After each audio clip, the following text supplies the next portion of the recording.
You ready for the highlight of the night? Yes. In many ways, we kind of buried the lead on this podcast. I believe when we were sort of throwing ideas about for this, I stumbled across this as in a web search, and, well, it kind of demanded their attention.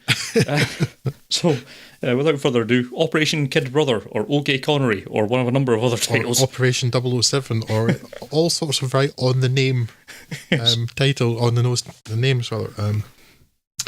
Yes, now, I was supposed to do an introduction for this, and I thought about it, and a large part of the conclusion came to us, I'm not quite sure how to.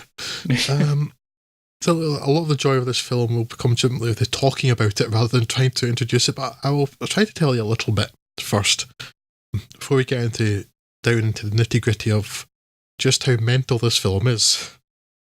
Now, for aficionados of terrible B-movies, of the sort of so bad they're good type, there's quite a lot of wealth to be mined in Italy.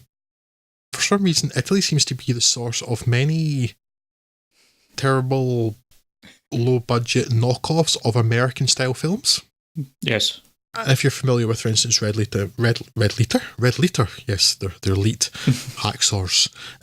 Red Letter Media's Best of the Worst series, you will not be surprised to find a disproportionate number of Italian films. Number of Italian films have popped up in there.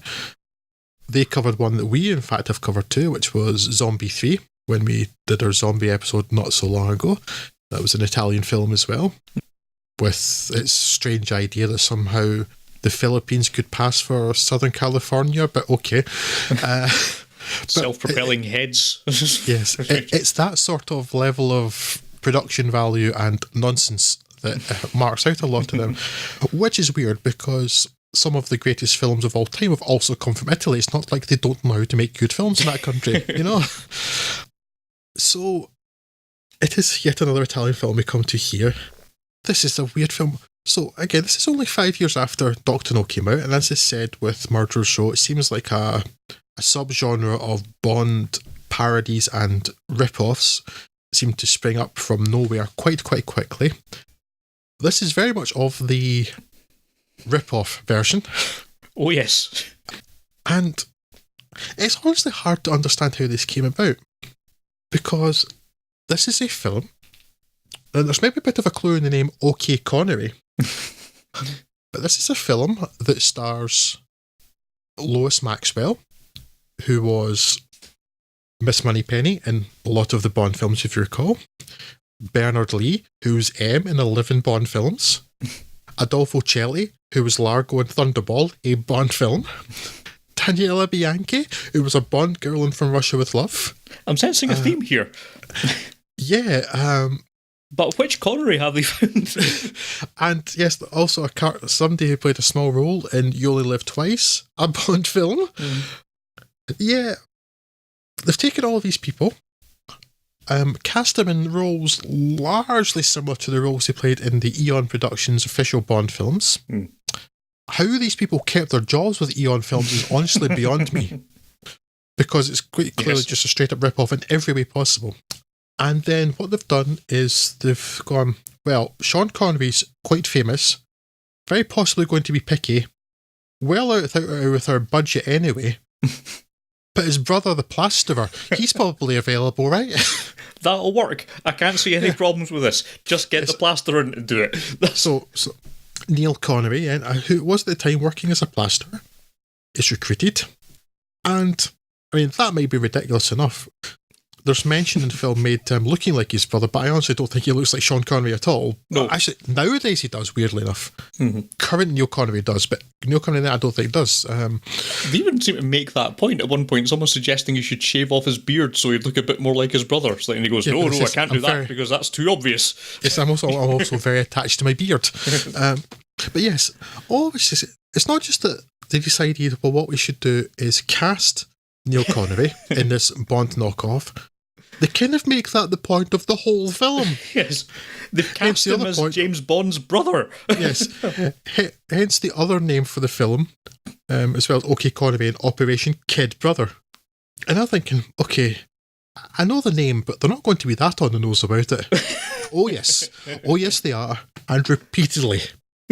This film, oh my God, Scott! This film. I mean, to quote our friend Tengushi on Twitter when I was talking about this with him a couple of days ago, is glorious fucking enigma.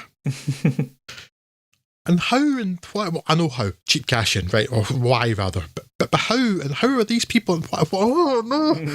So I am burying my face in my hands because this film is the worst of things. Also, happily, however, it is the best of things. It is the best of things. It is the worst of things. It is mostly the worst of things. It is also mostly the best of things because it's one of the worst, best, most enjoyable and most awful things I've watched in a good long time. It's baffling and wonderful and terrible and awesome. Sorry, I haven't even got to the plot yet because, well, the plot. But I can't get over just how on the nose this film is about the whole kid brother thing. Look, if you managed to find a plot in here, I applaud your efforts. I couldn't find one. Well, the plot is your sort of bog standard Bond thing. Evil group called Thanatos, named after the Greek personification of death. Your typical Spectre analogue want to create some sort of microwave machine to render all metal-based mechanisms on the planet, well, useless, basically. That's probably the most standard thing about this film, is your typical megalomaniacal evil organisation type plot. They are apparently going to do this, though, because they make consistent reference to this, by stealing an atomic nucleus. Which it broke my mind every time they said that. And they kept saying, they want to steal an atomic nucleus. They want to steal every single thing in existence that is an atom has an atomic nucleus. So that's most things in existence that aren't neutrinos. Not just protons. That, but they need to steal these atomic nucleuses and then get blind people in Marrakesh to weave them together or something?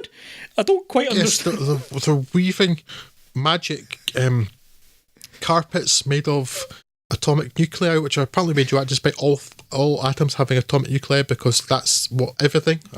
So it could just be some sand or some air. And also blind people navigate by banging a stick randomly near their foot. That's what they use sticks for. It's a form of really shitty sonar. That's how it works, yeah. I mean, we're all over the place here because this film's all over the place.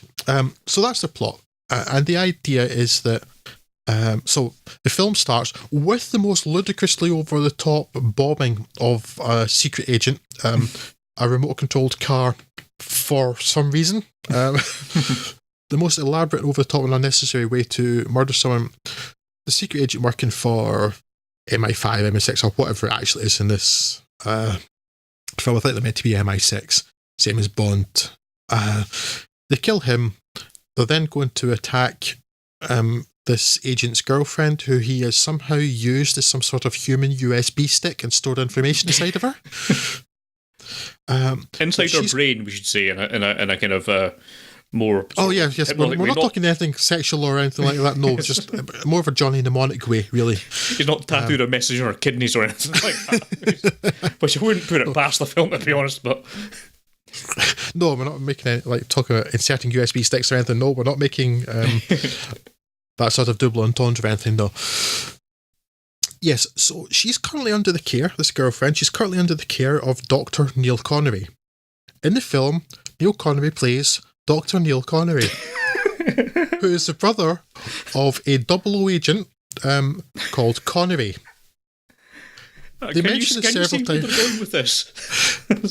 They mention this several times, but what sets Dr. Neil Connery apart from his brother, the spy Connery, 00, and that's the one bit where they don't go full way because they knew they would get sued. They just call him 00 something, and then it's cut off. The conversation's cut off. Is a Scottish surgeon, a plastic surgeon, who, despite being a Scottish plastic surgeon and having apparently come from Edinburgh, but apparently also doesn't come from Edinburgh, has returned to...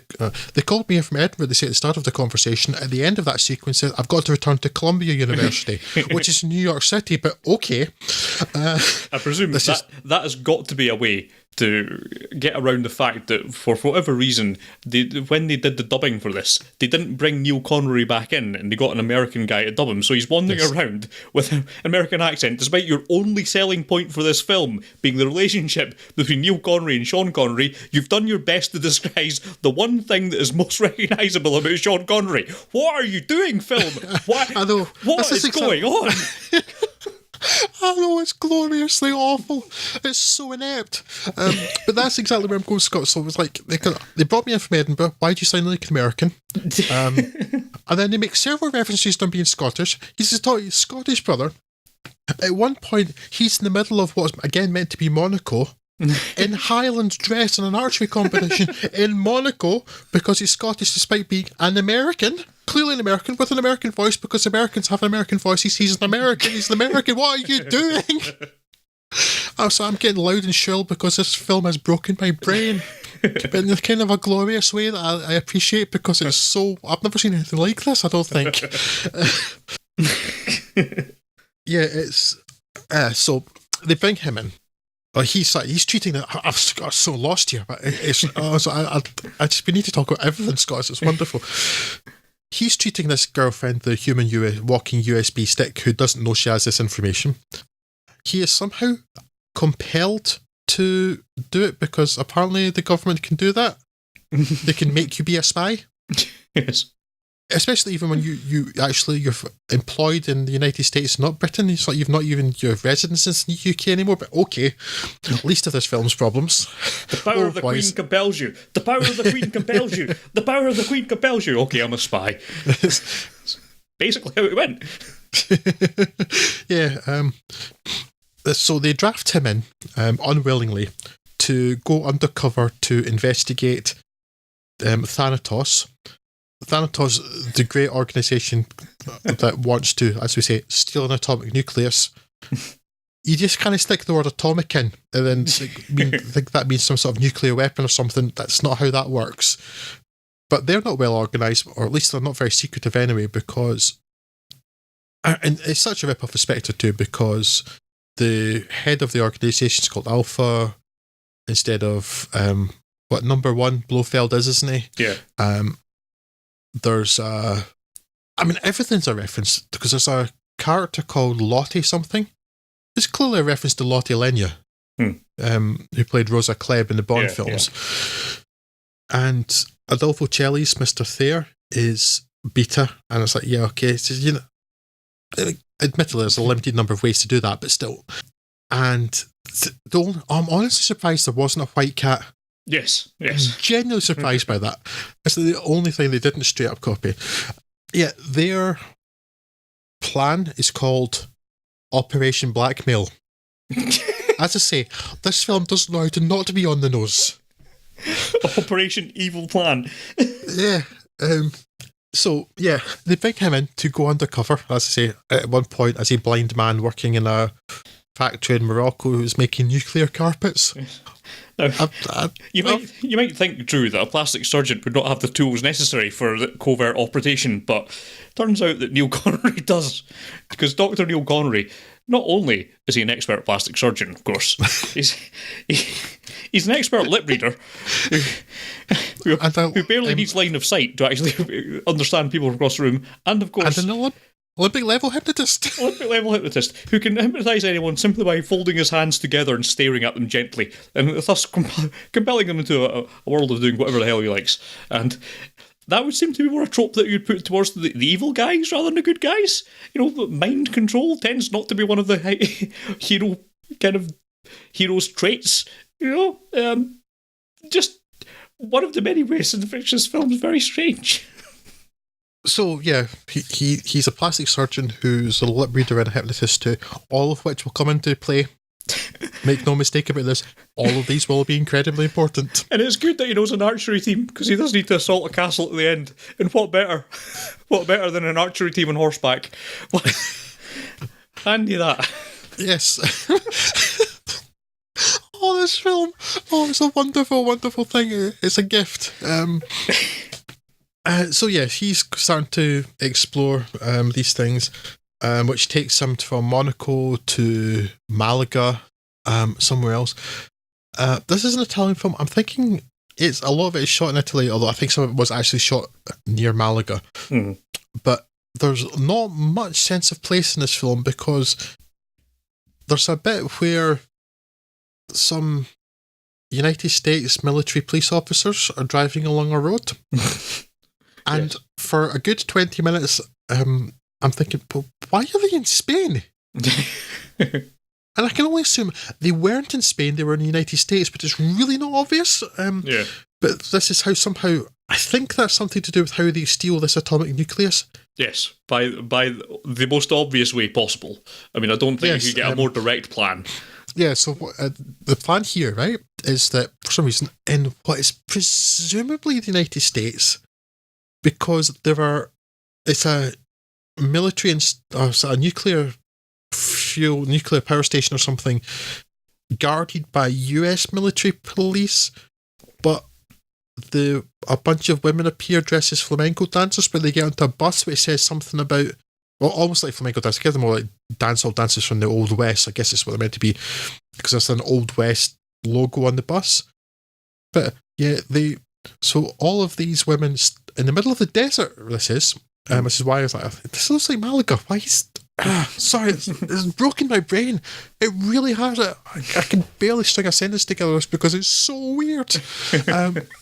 These women, and then step into the middle of the road to stop the military jeep full of MPs, and there's a sort of military bus truck behind them. I guess it has regular soldiers in it. And the MPs go, well, all these women in the road, that seems totally legit and natural. Let's just go with them, I guess.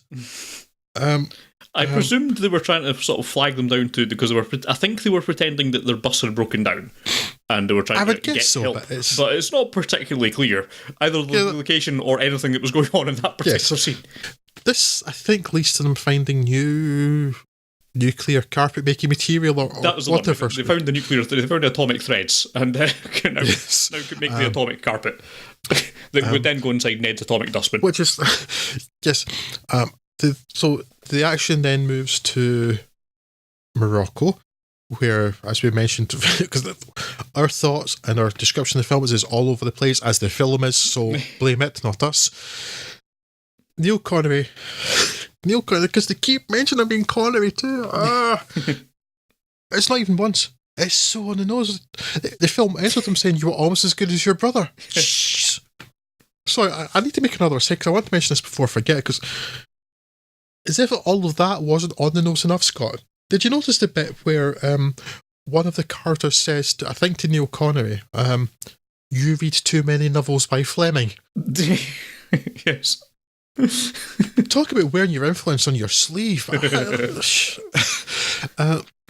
So yes, he goes to Morocco, where some terrible acting happens because he tries telling the blind man who's in the special room where he's working on the nuclear carpets, like he's working with nuclear material. What?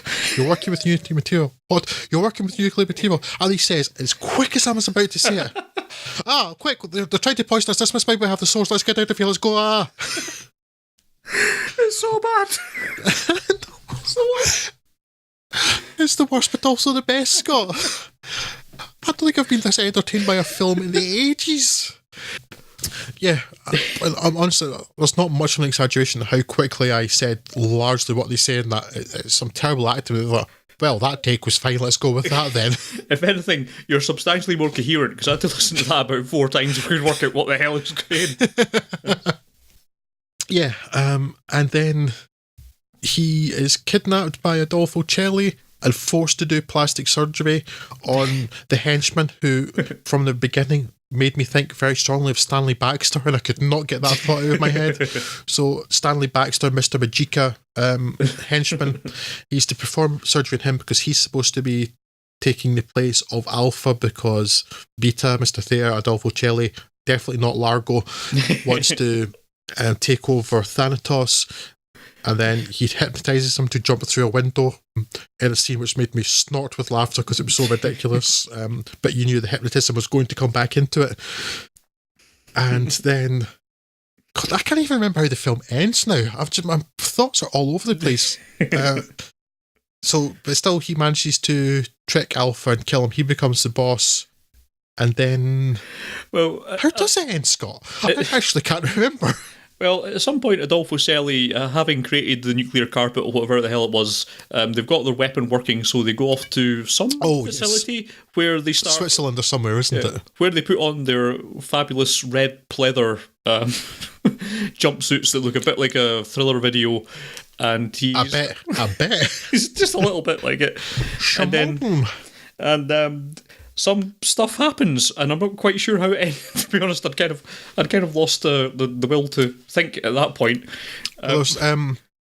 There's lots of archers, and then at some point... yes, it's in the castle. So the archery team have to go up on horseback to provide a distraction for Bond, while he sneaks in the back door and blows it up somehow by the power of plastic surgery. I can't quite remember how, but yes. And lip reading. Yes, somehow. He hypnotises the wall after reading the lips to know what's going on and blows it up. And then he has a face-off with definitely not Largo, where Largo thinks he's got the better of Bond, but he's only shot him in the arm, whereas Bond has fired an arrow into his heart and he is dead now. And my brain has also died because it's just it cannot process any more of this, which is why I don't remember the end very well, other than the bit where he manages to hypnotise Bernard Lee by putting his fingers together and staring him intently for 3.5 seconds. Yes. That's how it works. Yeah.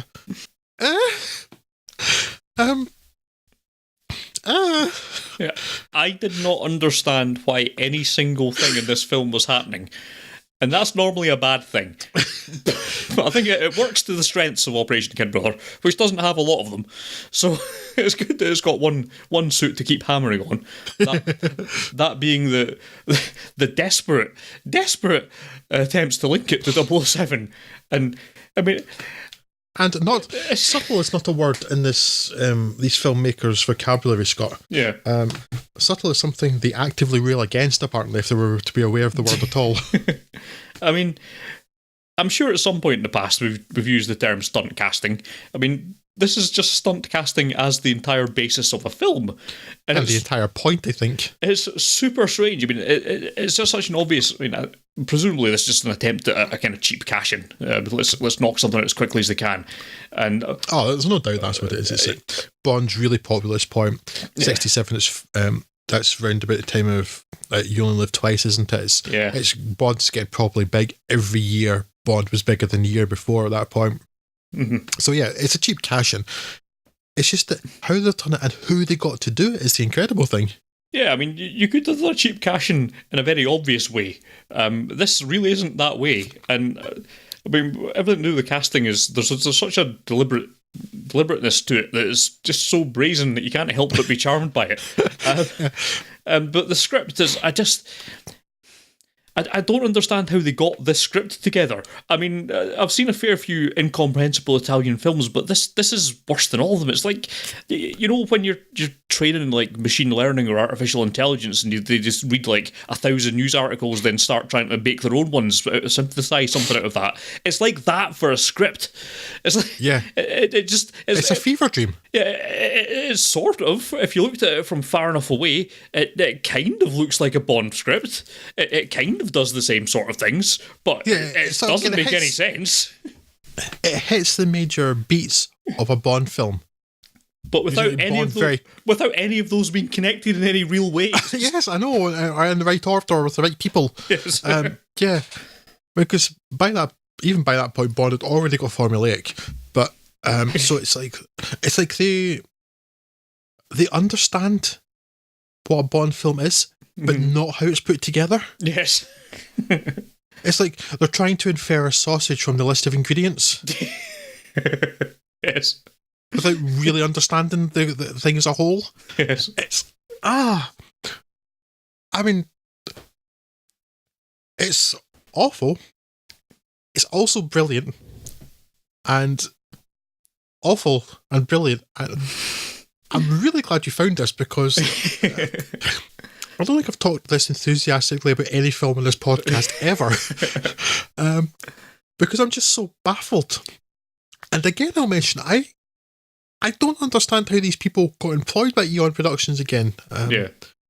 they were quite litigious, even from the beginning.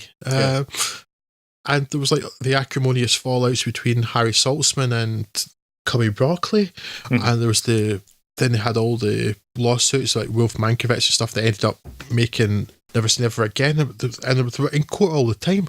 How did this one get through? And how did they not just like say to the people, "Oh, you've burned the bridges now. I'm not going to see you as M again, Bernard Lee." Yeah, I really don't know. I couldn't really find any particular evidence of how successful this was. I mean, it's almost like this was some made-for-TV Italian thing that sort of snuck out somewhere and has kind of lingered on in the memory of people. But I mean, it's not all that well remembered, because if you look at the, even the Wikipedia page, which is normally the home of the needlessly detailed recap for everything, and there's barely anything on it about this film, which probably is what it deserves, to be fair. But it just seemed to have gone down a memory hole. It took a bit of tracking down, and it's so strange. I mean, all I can assume is this came out like pretty much entirely in Italy, and it didn't really get anywhere else. So Ian maybe just gave it a pass, but. It's weird that something is so litigious. I mean, seemingly needfully litigious, because there was so many kind of claims on that IP that they needed to kind of keep fighting it all the time. But that they did nothing about something as blatant as this is really baffling. It's not like, I don't believe there's any way they wouldn't have been aware of it because of the people that are in it. Absolutely, But it's not like it was completely unknown or anything, because it was reviewed at the time by the New York Times, by Bosley Crowther in the New York Times, and also by Variety. So it wasn't completely anonymous at the time. Okay, right. Yeah, so like it's Variety, it's the trades, you know, of that industry. Cubby Broccoli and that must have known about it. Just something like it's like snuck under the radar for Bernard Lee and Lois Maxwell and stuff. Unless it was considered so embarrassingly bad, they didn't want to even give it the oxygen of publicity, because I can't imagine this was successful, because it's really bad.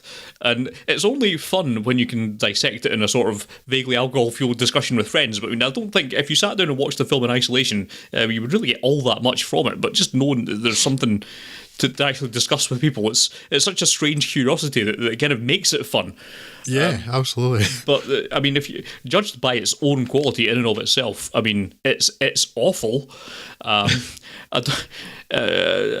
then again, I thought it was too old to enjoy films that were awful, just as a sort of, the so bad it's good sort of thing. But this really kind of knocks it up a level. So I'm glad it's kind of rekindled that. I can now enjoy awful films again, as just and how bad and how baffling they are. Yes.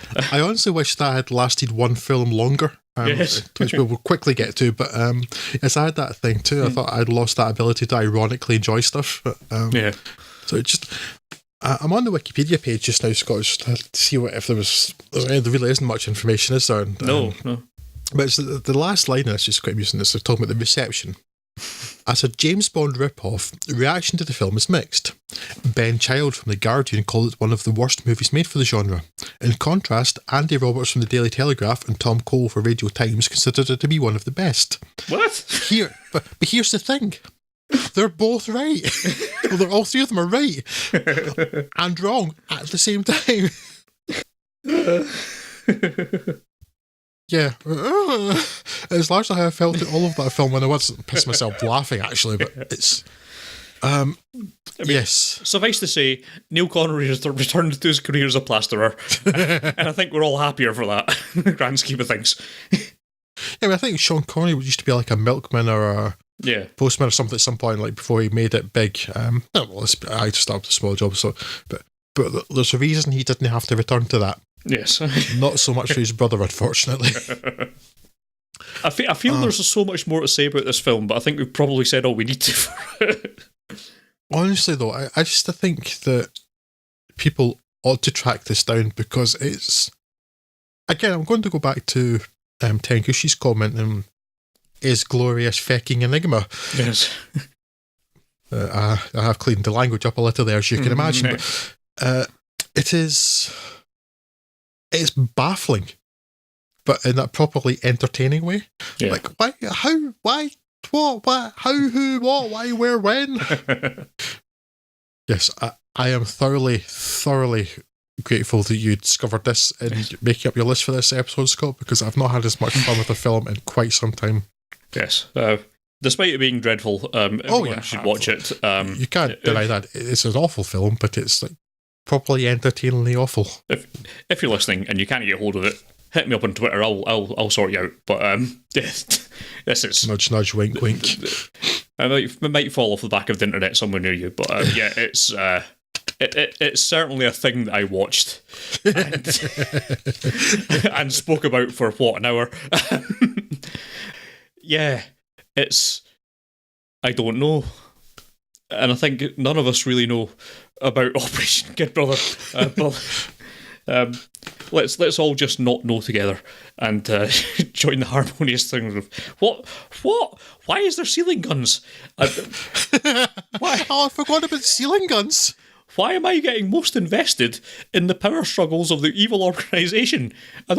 Surely this should be the other way around. Surely shouldn't I be more invested in the hero than Largo? I don't. Yes, it was an experience, and I'm not sure we're any better or worse for it, but we're certainly changed by it, and nothing will be the same going forward. So that's a thing. And how often can you say that about films in a stupid way? Yeah, every time I stop for a moment to think, that something else occurs to me too. This is another film that's an absolute crime against fashion. At some point, some woman's wearing a hat that appears to be the nest of a tinsel flamingo. Because curiously, it was the name of my 80s synth band. And she also, I'm not trying to make fun of people's names or anything, but there were certain names that are more likely to be found in films or whatever than others, because they sound sexy or something, and for the same, or more appealing and sort of cool or whatever it is. Yeah. And those are fashions that change, of course, but there are some names that also you don't tend to get for the same reason. For example, in this case, the glamorous evil woman is called Mildred. It's not a glamorous name. And if your name's Mildred, fair enough. But come on. And it's not like that's a name that's recently gone out of fashion. Like that. That name out of fashion in the 1890s.